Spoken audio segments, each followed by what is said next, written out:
we're going to make a really cute snowman stack. And I'm going to use the arrow wood piece from Dollar Tree and 3 of the wood slices. This will be a neat do-it-yourself project and really cute.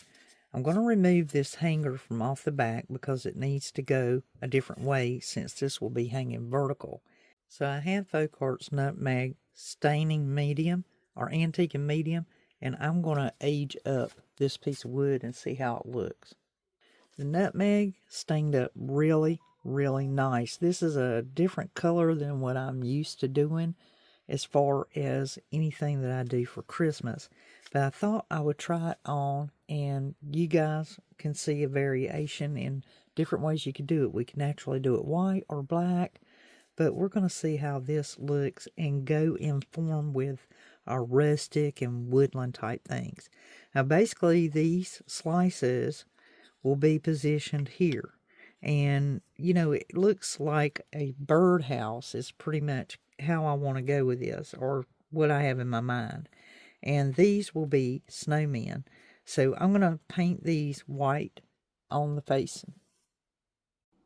Let's create faces on our pine rounds. And I want to do different snowman faces. The idea here is you can do a standard snowman face if you want to, but I thought I would change it up a little bit, make it a little more interesting.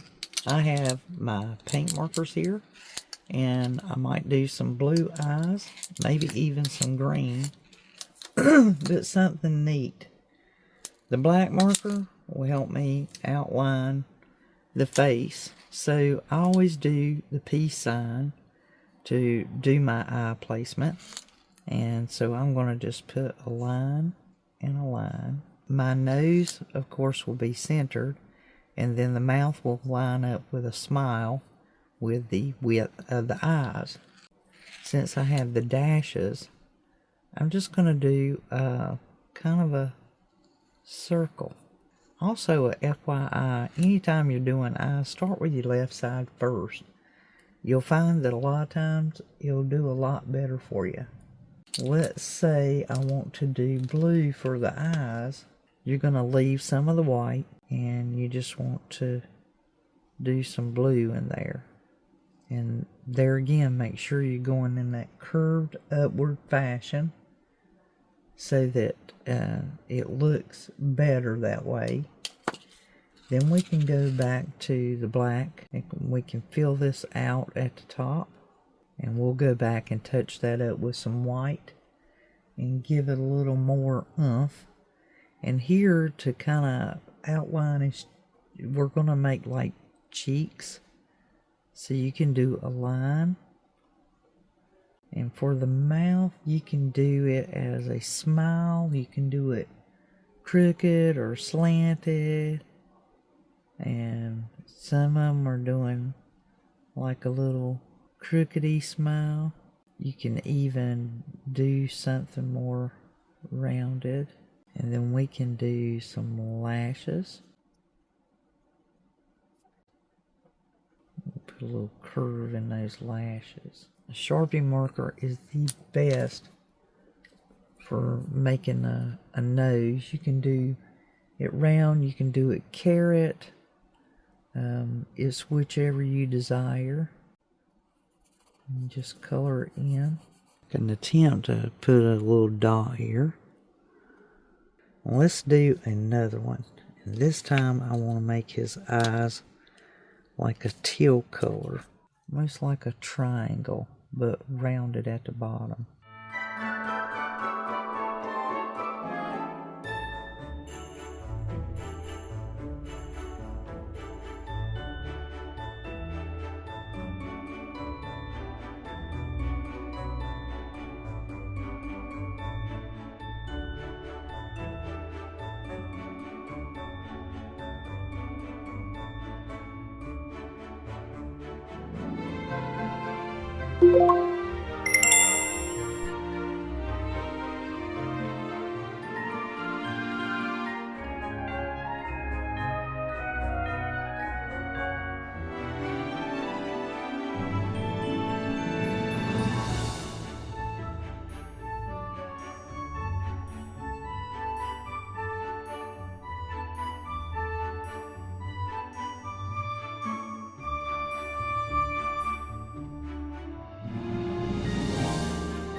close up here in this little corner. And with the carrot nose, you can kind of make some little places like a carrot would be.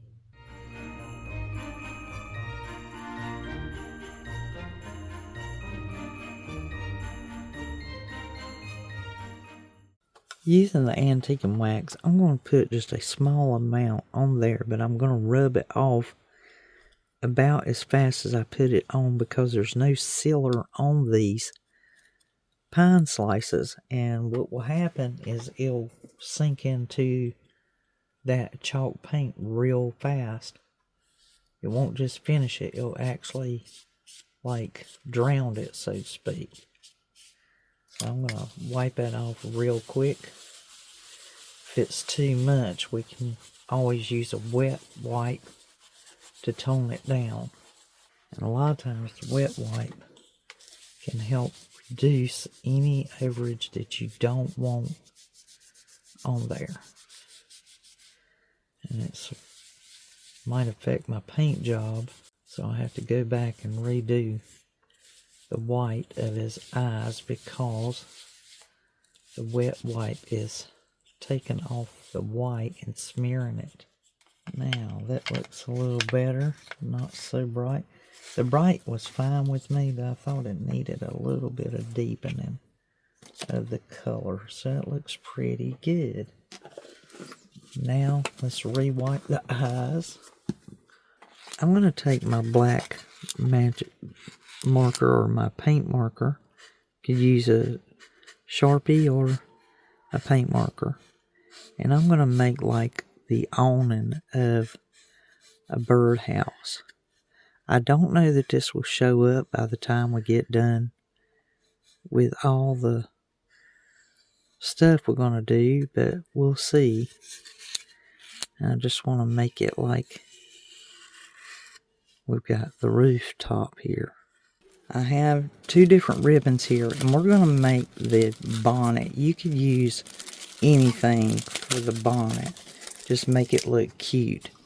But I'd say with the width of these, it will be sufficient for these little slices. There's not much to them, and we just need it to go just above and look, you know, cute and bunchy, you know, toboggan. So I'm just bringing this around to see how much I'm going to need. I think two of them I will do this red and white, because I really, really like that. So that'll be sufficient for this one. I'll cut that. And look at this. It has the satin backing, so it's perfect. And I'm just going to see how that looks. He's got blue eyes, and that velvet should do him as far as matching his beautiful blue eyes. So let's try that. I'm going to take the wire out of the edge. So I'm going to take and put a spot of glue right there where I want that cap to hit. And I'm just going to catch it in the center. I'm going to do the same on these. And they'll cover up that hole too, so it's working out like a jewel.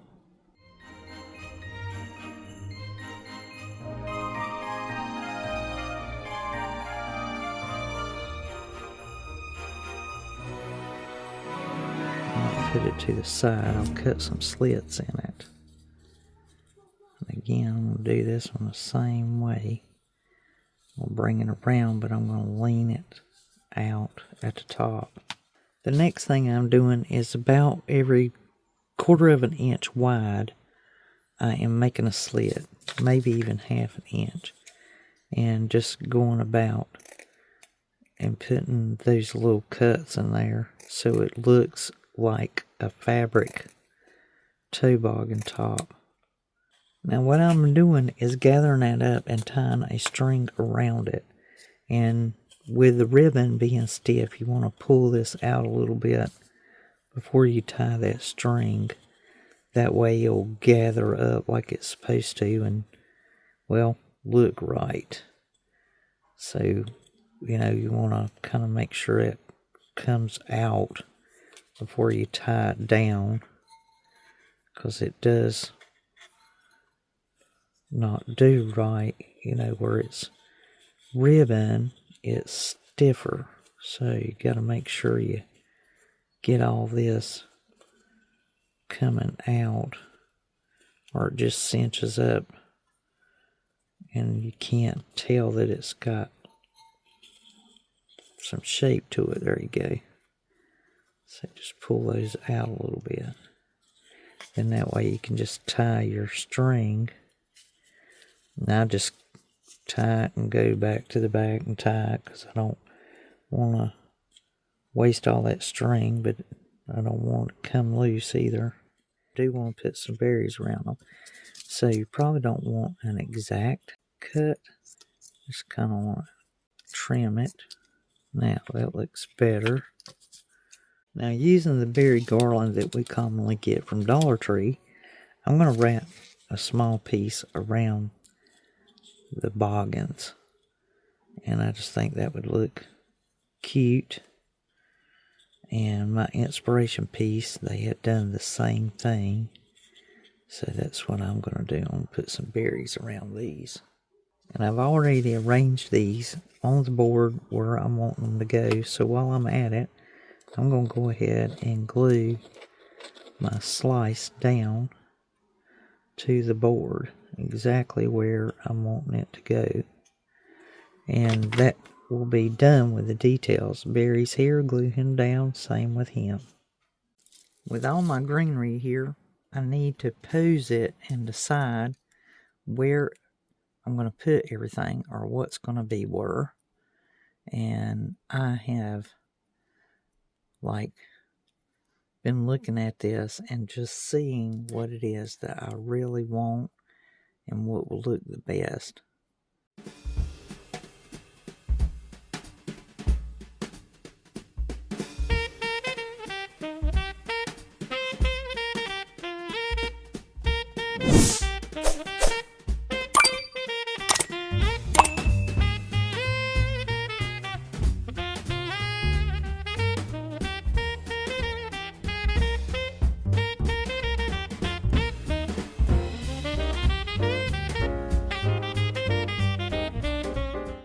Now, adding some greenery right around the hat area, just these little small pieces that I cut, and it'll just look really snazzy.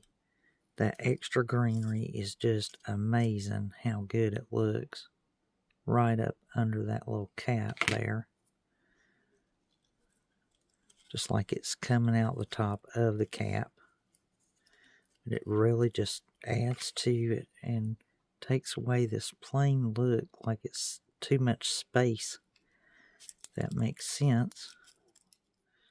I have me some berries and pine cones. I'm going to add them to this little sign here.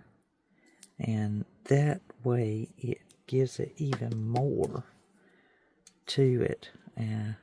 These I had gotten these picks back at Joann's way before we knew they were going to be turning their business over to Michael's.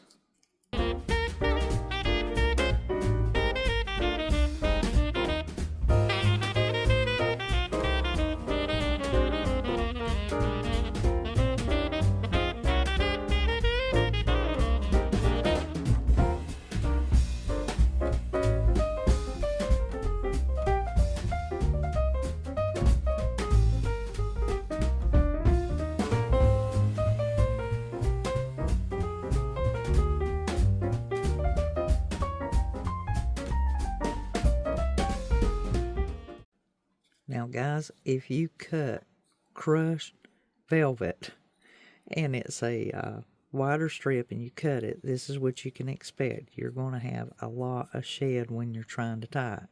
Once you tie it, it's fine. It stops shedding. And just wanted to share that with you. Also, this bow maker, I've demonstrated it to you before, But the one thing that I wanted to share with you is on the back side, if you are doing like larger ribbons and they use more of the dowels, see when it's rolled over this way versus this way. So you have this side, then you have this side. Taking these berries on the garland like we did the cap, and I'm going to add them. I put a couple of pine cones up there, got my velvet ribbon running, and these are kind of bunched closer together, so I think I'm going to take this short row and separate it and put it on there by, singular, and then do the other because it has a longer strand of the berry. I love this stuff with wire in it because you can shape it and put it where you want it. Just put it in there and then you can begin moving it around and shaping it, getting it where you want it. Adding a tag on here is going to look really spiffy. I'm going to put "Let It Snow," and I have my woodblock stamps. I've had these a long time, and you can also find these on Amazon. I'll put you a link below. I have these cardinals. I bought these from Etsy, and I'll leave my link down below. I got these from Maker's Mark. And forewarning though, you may have a delay in the ship time. It's generally accurate and it'll tell you on there. But what she does, a lot of times when you order from her, you can get these cardinals, and as you can see, they're actually MDF board. They're not actually wood, as in pure wood. It's MDF, which is press board. And they really are nice, and I'll probably just use that cardinal just like that. And you get a set of 20. They're very, very reasonably priced, and the shipping's not too awful bad. The cardinals actually are cheaper than the shipping, so it's better, if you can, order more than one pack. But this is a great deal. I just got these in. I wanted to see what it was about, so I will be reordering. I have these bells. This came off of something else. I don't even recall what it was, but it is going to fit perfectly on there and place it on my sign. Little sign made. I'm going to distress this out with some rusty hinge and probably with some vintage photo and just give it something different versus the brown. I think it'll look really good against this red and everything, all the greenery. And you can just mix it up a little bit. I know we're always commonly using the browns and the blacks. This right here is a little jewel where you can slide it down the side of your card. And links to everything I use are in the description box down below.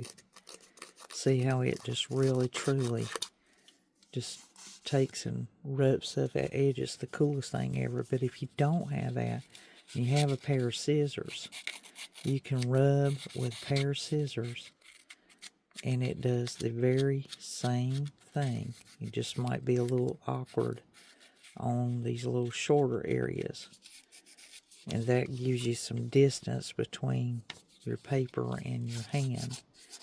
And now long distance like this right here, you can really do it with no problem.